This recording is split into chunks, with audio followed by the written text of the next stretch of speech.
Ready for a trip back in time? Always up for a good history lesson. Excellent. Well, today's deep dive takes us back to the summer of 47. Ah, 47. Yep, when flying saucers crash-landed into the public imagination. It's true. Newspapers from that summer are wild. They really are. We've got a whole stack of them, and trust me, the headlines alone are wilder than a Martian carnival. And you know what's interesting? This wasn't just some short-lived fad. The summer of 47 is really the birthplace of the modern UFO phenomenon. That's right. And it all happened against a backdrop of post-war jitters and the dawning of the atomic age. It's true. So picture this. It's July 1947. America's catching its breath after the war. Optimism's in the air. Sounds delightful. Right. And then, bam, flying saucers are suddenly everywhere. Like something out of a movie. Exactly. But here's the thing. This wasn't a totally new obsession. It wasn't. Nope. Decades of Mars mania had already prepped everyone for visitors from the Red Planet. Ah, so folks were already primed for something out of this world. Exactly. It's like they were practically expecting a postcard from a Martian pen pal. But before we get into the saucers, let's talk about Mars. Okay. Why Mars?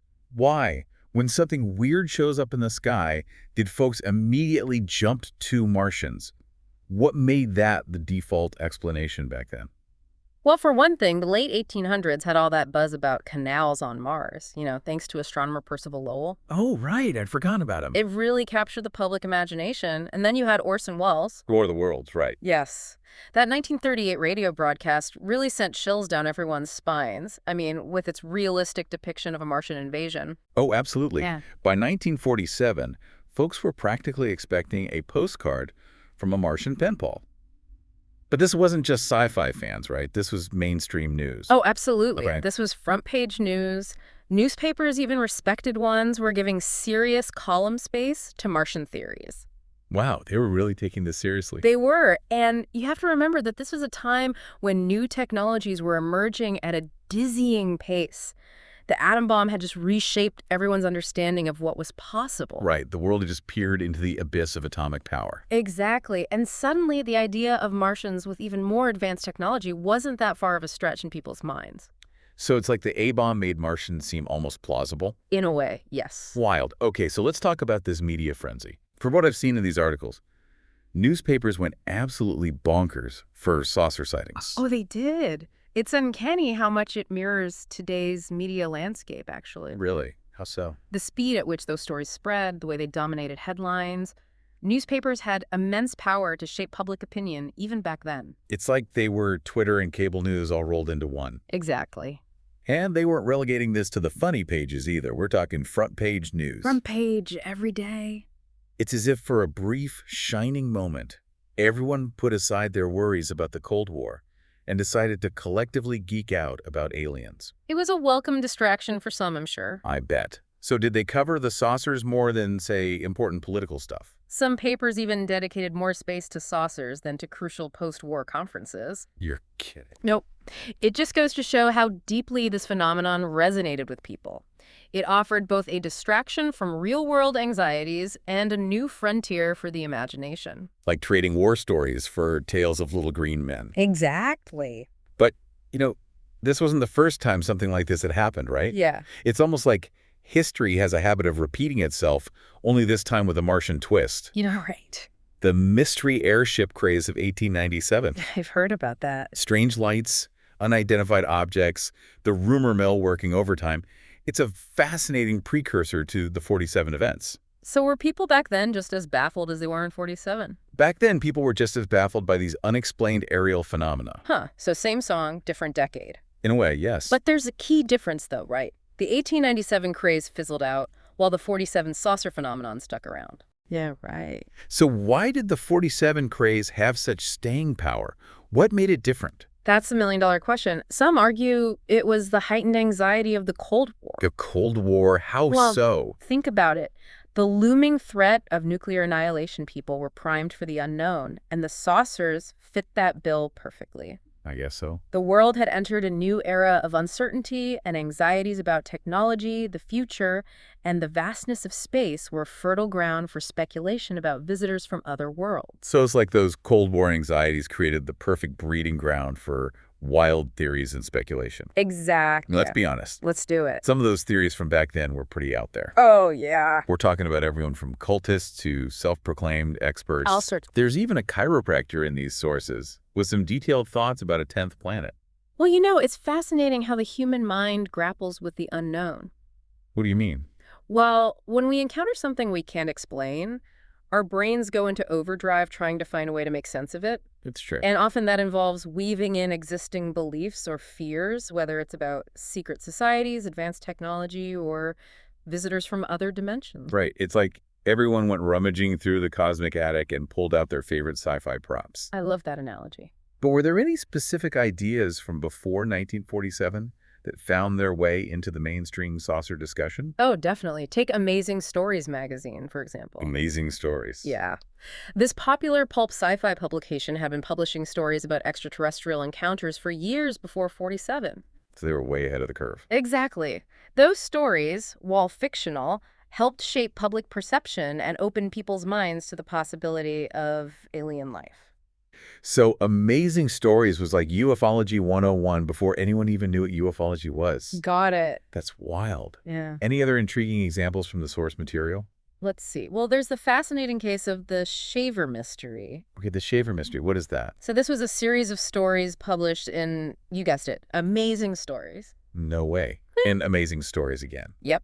And they claimed there was an ancient, super advanced civilization living in caverns beneath the Earth's surface. Wait a minute, hold on. What is it? An underground civilization with advanced technology. Are you serious? That's what the stories claimed. Tell me more. Yeah. What were these subterranean dwellers up to? So these beings, called Deros, supposedly possessed incredible technology, including, you guessed it, flying saucers. Get out of here. I know, right? Okay, now that's just cool.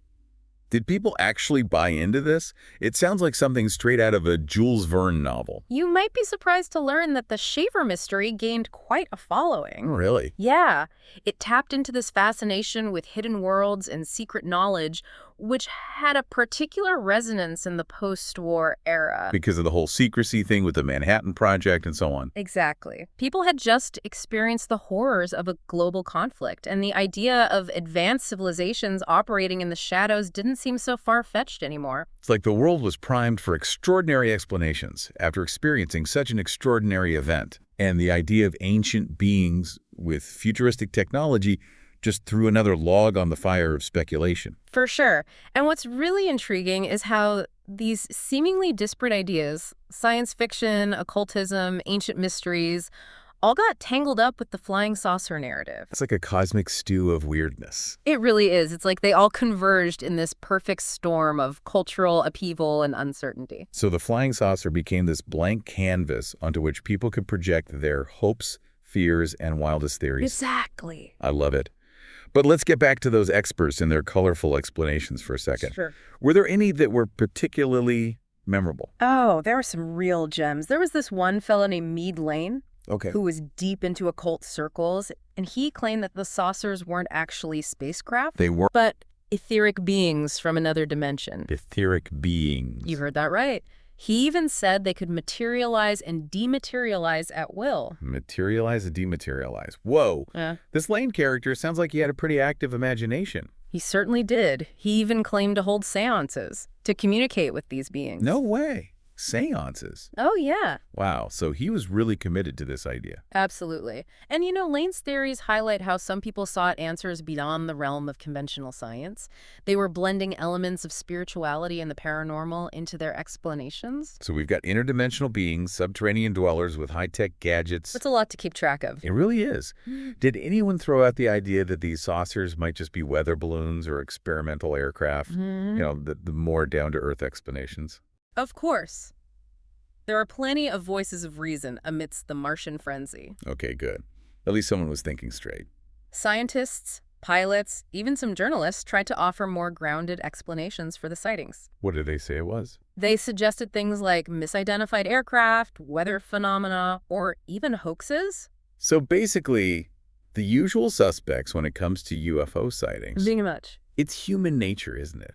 To be drawn to the extraordinary, the mysterious, It's true. even when there might be a simpler, more logical explanation. It's definitely more exciting that way. But let's face it, those simpler explanations aren't nearly as much fun. You've got that right. The allure of the unknown is a powerful thing. It really is. And it's that allure that makes this period so fascinating to explore. Absolutely. But it wasn't all serious analysis and mind-boggling theories, right? Yeah, thankfully not.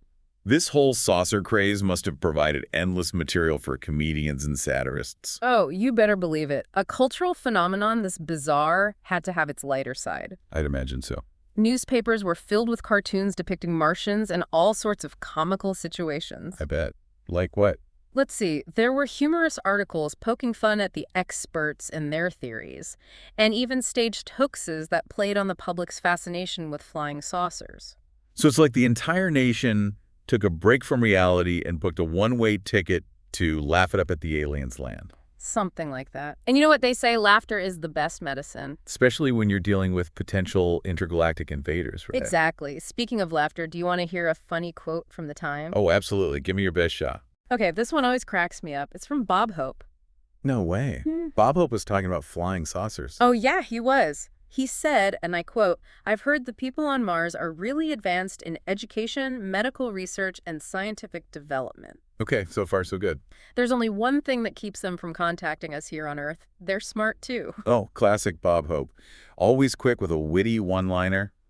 It's amazing how quickly this whole saucer craze became a cultural phenomenon. It really is. Although it wasn't all laughs and flying pie plates. Right, there was a darker side to this, too. Exactly. A sense of fear and paranoia, especially with the backdrop of the Cold War. Absolutely. The saucers became a symbol of the unknown, a potential threat lurking in the skies. It's like something out of a movie.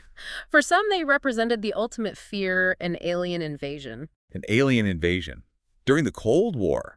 Talk about bad timing. Right, and others worried they were secret Soviet weapons. Oh, wow, I hadn't even thought of that. It added another layer of anxiety to an already tense global climate. So it's like the saucers became this Rorschach test for Cold War fears. That's a great way to put it. They reflected people's deepest anxieties about the future. It makes you wonder, though. What's that? Even with all those anxieties, 1947 wasn't just a flash in the pan, was it?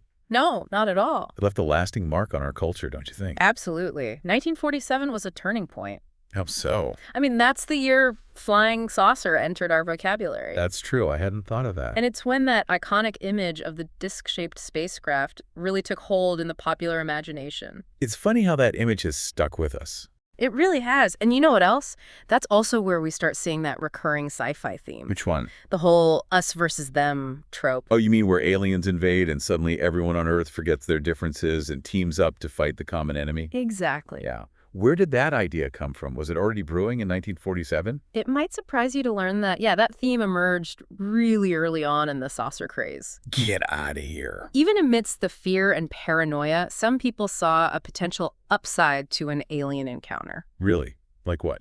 They actually suggested that a threat from outer space might be the only thing capable of uniting a divided world. Wow, that's kind of a grim thought, but I see what they mean. Right, like the ultimate we're all in this together moment, but with laser beams and spaceships instead of peace treaties. Exactly. Did any of the articles actually say this directly? Oh, yeah. Several newspapers published editorials and letters from readers expressing this very sentiment. Wild. It's a fascinating thought experiment, though, isn't it? The idea that it might take an extraterrestrial threat to bring about world peace. That's a lot to unpack right there. But it really makes you think. That's what makes this period so captivating to study. It's a glimpse into a time when people were grappling with some very big questions about technology, the future, and our place in the universe. It's like those flying saucers, real or imagined, opened a door to a world of possibilities and anxieties. A door that has remained open ever since. And it continues to influence everything from our science fiction to our ongoing fascination with the search for extraterrestrial life. It really makes you wonder, though. What's that? If something similar were to happen today, mass sightings of unexplained objects, would our reaction be any different? That's a great question. Would we embrace the mystery or demand answers? Would we find ourselves looking to the stars with a mix of wonder and apprehension, just like those wide-eyed folks back in 1947? That's something for you to ponder, dear listeners, as we wrap up this deep dive into the Martian mania of 1947. Join us next time when we delve into another fascinating chapter of history and explore the surprising connections between the past and the present.